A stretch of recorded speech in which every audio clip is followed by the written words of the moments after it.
Welcome to our channel. Today we how to install Intel graphics driver using Intel driver and support assistant. Complete guide step by step clearly. Begin by opening your preferred web browser. Type Intel driver and support assistant in the search bar. Select the official Intel website link from the search results. Once on the Intel website, locate the download section for the Intel driver and support assistant. Click on the download button to start the download process. After the download is complete, locate the downloaded file in your Downloads folder. Double-click the downloaded file to begin the installation. Follow the on-screen instructions to install the Intel driver and support assistant. Once the installation is complete, launch the Intel driver and support assistant.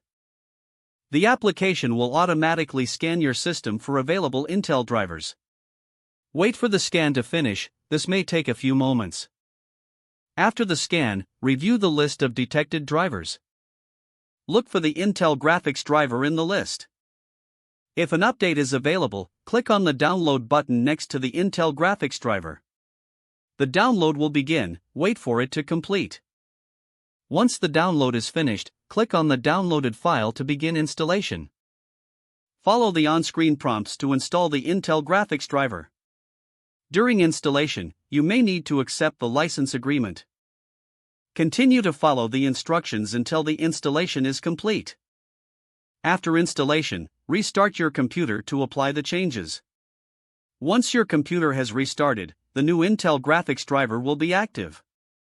If the page does not load, refresh the browser or try again in a private or incognito window. Make sure you are using the correct email address, then retype it carefully to avoid small typos.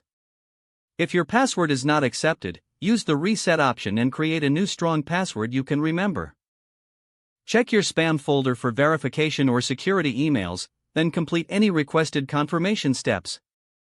Enable two-factor authentication if available to improve account security and reduce unauthorized access risk.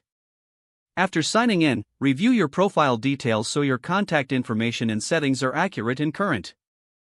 If you see an error message, note it down and try again after restarting your device and internet connection. Don't forget to like this video and subscribe to our channel for more step-by-step tech guides.